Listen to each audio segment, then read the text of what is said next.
hardly have enough of in this country is our culture of response to emergencies. That's on the one hand. Then following that, the response we now sustain to help those who have been adversely impacted by these emergencies are very important.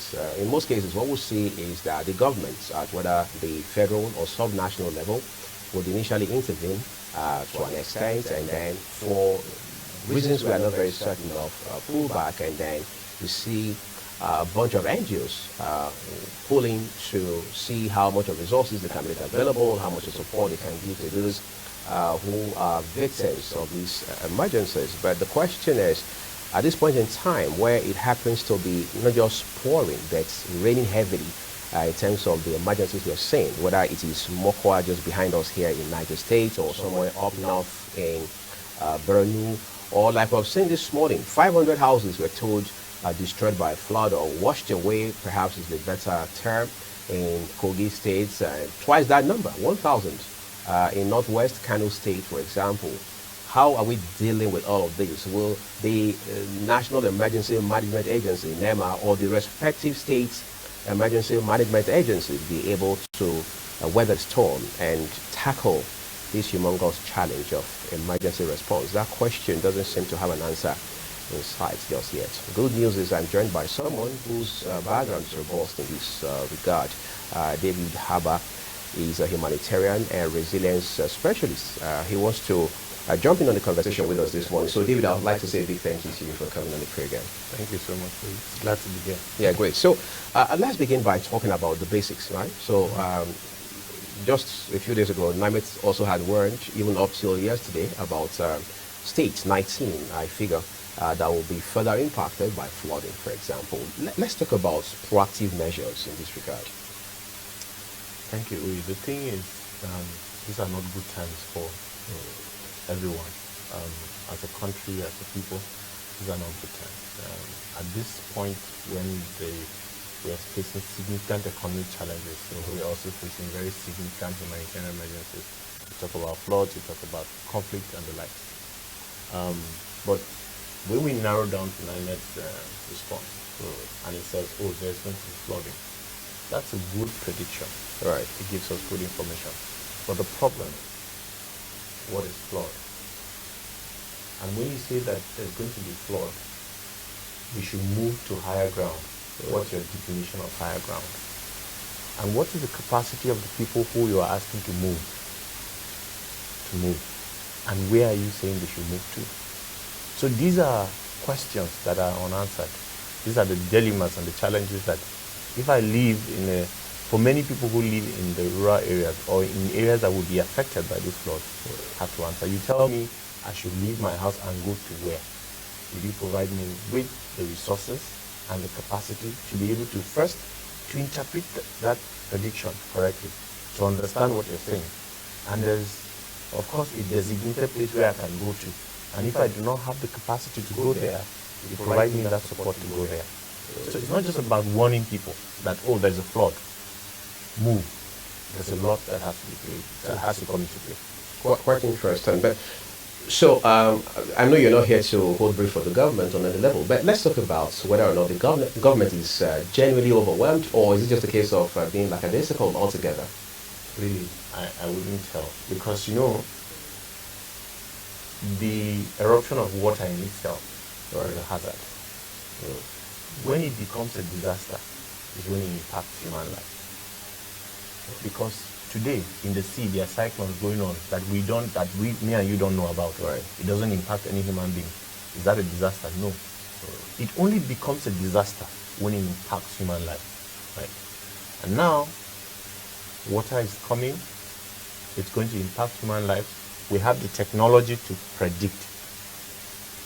Do we have the resources to be able to prevent disaster on human lives and resources? Yes. This year, Nigeria sent thousands of people to Mecca and Jerusalem to go and pray. A lot of money. This year, we renovated the National International Conference Center with 39 billion. But we wait for water to come and kill people, then we go and give them rights. So are you saying our priorities are misaligned? True. our priorities are not set right. We are not dealing with the issues of emergencies correctly. Right, okay, so let's maybe do a flip now and talk about the non-governmental organizations, whether the local ones or those that are international and all of that. I'm not going to ask you if they are doing enough because there's a reason it's called non-for-profit. But in all, how far-reaching are those efforts that they are making real time on the ground? To be honest, the situation will be worse Without without them? these non-state actors. I work with a non-governmental organization myself. This is not our responsibility. We are there to support government, but we are not there to take 100% of the burden.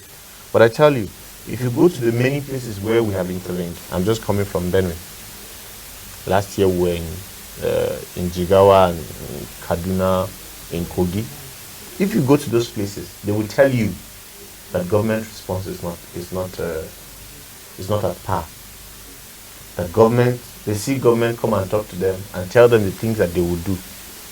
But they don't do it. And so we need to put these things in perspective. There is preparedness, which is part of prediction, building capacity, ensuring pre-positioning, ensuring that people do not get adversely impacted. And there's response. When they are impacted, what do you do? So water has come and my whole house has been washed away, my livelihood has gone. And then you give me 100,000 or you give me a bag of rice. That is not a commensurate compensation or support. So our priorities are not right. Our resources are not going to the right places. And it's unfortunate that at this time, we are entering the campaign season. So what you find on the lips of people is about politics, about who wants to contest, who doesn't want to contest, which platform. And so it clearly tells you that the priority for many of our leaders is not to serve the people that they claim they are elected or put in power to serve. So, in places like Nigeria, for example, we have the Federal Ministry of Environment with agencies under it whose mandates basically cover, let's say, responding to emergencies like we're talking about now. Then add to that the fact that each state across this country, all 36 of them, including the FCT, also have their own ministries of environment, public utility, blah, blah, blah, blah, blah. And then you have the different state emergency management agencies, and you have the NEMA, for example, which is an agency of the federal government. With all of this put together, I mean, this is institutional in itself. What are we missing still? So we need to look at the institutions that have been put in place. Look at the capacity within those institutions. Look at the resources that are allocated to them. I can tell you that if you do an analysis of the Ministry of Humanitarian Affairs, for instance, or the Ministry of the National Commission for Refugees and Migrants, if you do an analysis of their budget, you will see that they are grossly underfunded. You will also see that the areas where we have allocated resources do not prioritize emergencies. And the other thing that you also realize that even in the midst of an emergency, there is no emergency on our side. Because I expect that, for instance, if there's an emergency, you hear houses of assembly saying that, oh, there is an emergency. We had anticipated to put money in rehabilitating street lights or doing. Can we take that money now and serve the people? No, because that's a contract. It's a compensation for somebody. You expect that government officials who are on holiday will be rushing back or coming back because their communities are impacted. So these institutions are there, but many times these institutions are not funded, they are not capacitated enough to respond. So when there are emergencies like this, what you see is government institutions reaching out to organizations like me and saying, come and support. Quite disturbing. But Nigeria again is not having the best of times apparently. You have up northeast part of the country, for example, dealing with a lot of insurgency. You go to the northwest belt of the country, it's banditry and among banditry. Then you come to places like the plateau. You go to Benue, it's clashes, one clash after the other, and then you now have natural disasters like flooding and what have you. How do all these phenomena complicate this conversation we're having? So I just wanted to also correct that it's not I don't believe that there's anything like natural disasters. You have hazards, and then when it becomes a disaster, it's man-made because someone who should have done something failed to do what Failed they in did. their responsibility. Yes, that is when it becomes man-made. Because just like I said, if there's a flood coming and you can predict, you also have the capacity to stop that disaster from adversely impacting human life. Of course, this is a big political conversation around whether it's natural or human. But just to say that these are challenges, and unfortunately we are not in good times, like I earlier said. Conflict, man-made disasters across the country, as you mentioned. If you look at the northeast, the northwest and north central, I think that we need more political will. Right? Of course, we appreciate what the security agencies are doing, but we need more political will. I'll give you an example of what's happening in the Middle Belt. So, some persons, known or unknown, attack a community and displace them, and our government's response to that is distributing rice. And when they displace them, they don't run away. The unknown people occupy the land. They are there. They are sophisticated, armed, but our government's response is to go to the IDP camps and distribute rice. So there's a disconnect there between what is said and what is being done. Of course, this is not something we can explain with words easily. But what, as a person, I do not see enough political will. Case in Benue, there are intelligence out there that you were warned that people are coming to kill others. You had that intelligence. That is where it's not a natural disaster. That is where it becomes man-made. Because you were told, you are aware. So you had that window to intervene. To prevent. That is preparedness. 3 days you had this information, and no one did anything until it happened. Then we all went to air, and we went and started making donations. I'm not sure that is enough political will. Let's talk about interagency collaboration. I mean, you talked about Ministry of Humanitarian Affairs, disaster management a while ago. I mentioned NEMA, and then of course across the states and all of that. Are we synergizing enough? Are we synergizing at all in light of this conversation in front of us? I would say to a great extent, and things are happening in terms of interagency between government, but there's still a lot of lack of clarity among the roles. In terms of mandates? Yes, in terms of mandates. NEMA, NCFMI, the ministry itself, the SEMAS.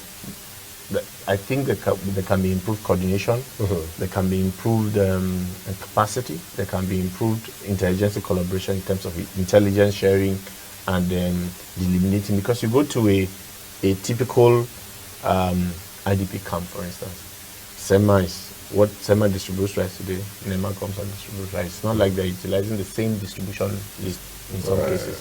Everyone has a list by themselves. Everyone wants to do the same thing. There's a lot of improvement in terms of coordination that can be done. Coordination is very difficult. It's not something that can easily be. You cannot just wish it. You have to invest in it. Someone needs to take the lead. Someone needs to, the others need to submit to coordination. That's the other problem. Many times we do not submit to coordination. So if they say the Ministry of Humanitarian Affairs is the coordinating entity, for instance, people would not submit to that coordination. Right. So it becomes difficult to coordinate. So yeah, these are the challenges of interagency collaboration. But of course, it starts from defining clear definition of who leads, who are component members of that coordination structure, and then it becomes easier. But without this clear definition, it's a problem. Well, we're seeing some states, especially again up north, that say, look, it's high time we shut down IDP camps, all right? And then in the case of Benue, I mean, I should say Borno State in particular, I was seeing Governor Zulum say, look, we are resettling this number of IDPs. As of Sunday, that number was already hitting 5,000, for example. I mean, going by the statement released by the Commissioner for Information and Internal Security in that state, Mr. Tar. Is that indicative of an improvement in how we manage, aftermath of whatever it is, emergencies? So truth be told, Governor Zulum has a plan. He's a very hardworking and dedicated governor. And he's been doing his best. You can see I've had interactions with him, and you can see that he's very passionate about returning Borno to the pre-conflict days, Right. and ensuring that it becomes a prosperous state, as it ought to be really. And of course, we must recognize the strides, closing camps and returning people to their homes. Of course, for me as a humanitarian, one thing I would always say is that we must ensure that when we return people, we return them to where it's safe, and when we return people following best practices, following humanitarian principles, ensuring that return is voluntary, that you are not essentially forcing people to go back. We must recognize the strides that the Borno State government has done, and it's clear that they have a plan, they're well coordinated in some way, and there are fruits and results from that. Of course, there are challenges. And sometimes people are returning their attacks and they come back, but it's not a 100% system. But we must recognize that the efforts of the government. Let's talk about the issue of best practice, for example. Who midwives that process to ensure that there's adherence, as it were, to, if you like, compliance to best practice? It's a community. The community has to agree that this is a best practice. We need to come together and say, okay, this is a promising practice. What this organization or this person has done, or this initiative, sort of has it's a promising practice. It does offer a good way to do it. And if we agree that this is a good way, then we all adhere, or we try to stick to it. For humanitarians, many of these principles have come decades, many years of implementation, and they've gone through tested principles. For instance, the principle of voluntary return. Right. You have to ensure that people are willing to go back. You cannot force people. People can decide to be where they want to be, so long as they have the right to be there. You cannot force people to go back into areas where they feel unsafe. So these are I would say community agreed principles. Right. So let's tie things up real quick, Dave. Do we have policy gaps regarding how we respond to emergencies? Do we need an act of parliament to turn the tide for the better? Two things. The first thing is that I think that with what we have on ground in terms of policies, the guidelines and all of that, right, we have a sufficient direction to be able to help us to significantly reduce issues of disasters, but also to help us improve in managing this. But of course, there's room to improve on some of these policies, because times are changing, right? I remember when I moved to the Northeast in 2016, my friends who told me that, are you mad? What are you going to do there? Today, they cannot go to their villages. On account of the volatility at the time, again. No, I moved for work. But friends who told me that you are mad. Is there no work anywhere else? They cannot go to their villages in Anambra. They can't go. They felt those areas were safe. At that time? At the time. So, you see, it comes around in one way or the other. What I'm saying is that the context is changing, and we need to keep adapting these policies and these plans to the realities of the time. In this way, we are ahead of the game. But I also do agree, like I stated earlier, that what we have is sufficient to significantly help us do better. As we make progress. Yes, unfortunately, what we need is political will and the leadership from government. And that's why all eyes must be on government. We must push the government to act. We must mobilize people. People who are in conflict need to get up and act. They need to ask government questions, because the amount of resources that this country has, it is unrighteous for her citizens to be in the IDP camps in the conditions that they are. Right. That's quite incisive and altogether disturbing as well. I'd like to say a big thank you to David Habba for taking out the time to talk to us this morning. Just for the benefit of our viewers, David Habba is a humanitarian and resilience specialist, helping us to find perspectives and context within the conversation of how we respond to emergencies in this country, whether from the standpoint of the government or even the NGOs themselves. But then he ties it up by saying that there has to be that political will, and all eye must be on government to continue to pressure it across board to do the needful in this regard. So we're going to take a quick break at this point, everyone. When we return, Jomai and I will do the curtains to this edition of the program. Do stay with us.